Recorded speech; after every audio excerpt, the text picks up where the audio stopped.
অনেকদিন পর আমি একটা বিয়েবাড়ির ভ্লগ নিয়ে এসেছি। আর বিয়েটা ছিল আমার দাদার, আমার জেঠু ছেলে। সারাটা দিন ভীষণ ব্যস্ততার মধ্যে দিয়ে কেটেছে, তাই সারাদিনের ভিডিওটা নেওয়া হয়নি। আর সন্ধেবেলায় একবারে রেডি সেডি হয়ে বেরিয়ে পড়লাম, আর তখন থেকেই ভিডিওটা স্টার্ট করলাম। এখন আমরা যাচ্ছি বৌদি আনতে। এই রাস্তাতে এক জায়গায় দাঁড়িয়েছিলাম। সারাটা দিন এমন ব্যস্ততায় ছিলাম যে ভিডিও করার কথা মনেই ছিল না, মানে মাথাতেই ছিল না যে ভিডিও করব। তারপর ওদের বাড়িতে পৌঁছে গেছি। এখানে দাদাকে বরণ করা হচ্ছে, ওদের যা যা নিয়ম ছিল ওরা করছিল, আর আমরা এখানে দাঁড়িয়েছিলাম। তারপরে আমরা চলে গেলাম ছাদে। ছাদে আমাদের বসার জায়গা করা হয়েছিল, আর এখানে দারুণ হাওয়া দিচ্ছিল, খুব ঠান্ডা ছিল জায়গাটা।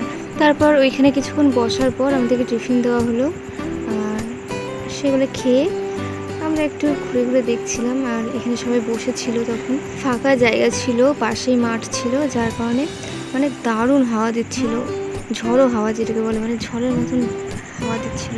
তারপর আমরা বৌদির সাথে দেখা করে এই রাস্তার দিকে এলাম। তারপর এদিকে বিয়ে শুরু হয়ে গেছিলো।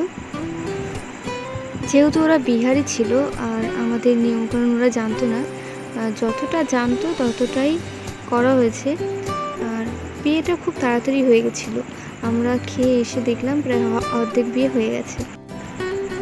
আর আমাদের যেমন বিয়ের মণ্ডপটা কলা গাছ দিয়ে সাজানো হয়, ওদের কলা গাছ দেওয়া ছিল না, কঞ্চি দেওয়া ছিল আর কি কি সব দেওয়া ছিল। আর এরপর সিঁদুরদান হবে, তারপরে বিয়ে কমপ্লিট।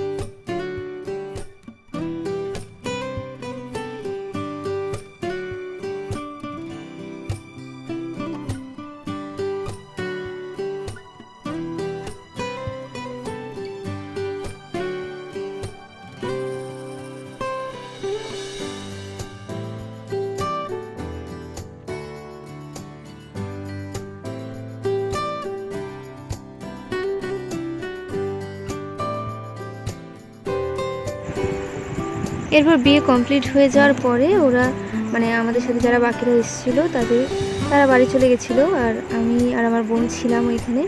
সকালে দাদাদের নিয়ে একেবারে বাড়ি ফিরবো। আর সারাটা রাত ওখানেই কাটিয়েছিলাম, মশার কামড় খেয়ে, ঘুম হয়নি রাতে একবারে।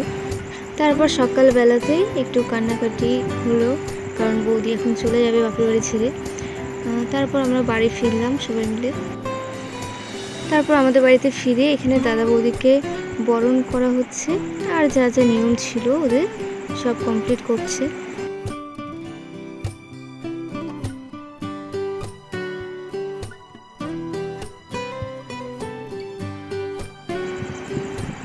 আর এইখানটাতে সবাই একে একে দাদা বৌদিকে আশীর্বাদ করছে। আর আমার তো সারাটা দিন মানে সারাটা রাত ঘুম হয়নি, সারাটা দিনেও একটুখানি রেস্ট পাইনি। তারপর সন্ধ্যাবেলায় ঠিক এমনই অবস্থা ছিল আমার চোখ মুখের। আর বাড়ির সবাই মিলে এখানে বাইরে আড্ডা দেওয়া হচ্ছে। তারপরেই এখানে রাতের খাবারের আয়োজন চলছিল। আর ব্লগটি এই পার্ট 1টা এইখানেই শেষ করছি। পার্ট 2 এর ভিডিও খুব শিগগির আসবে।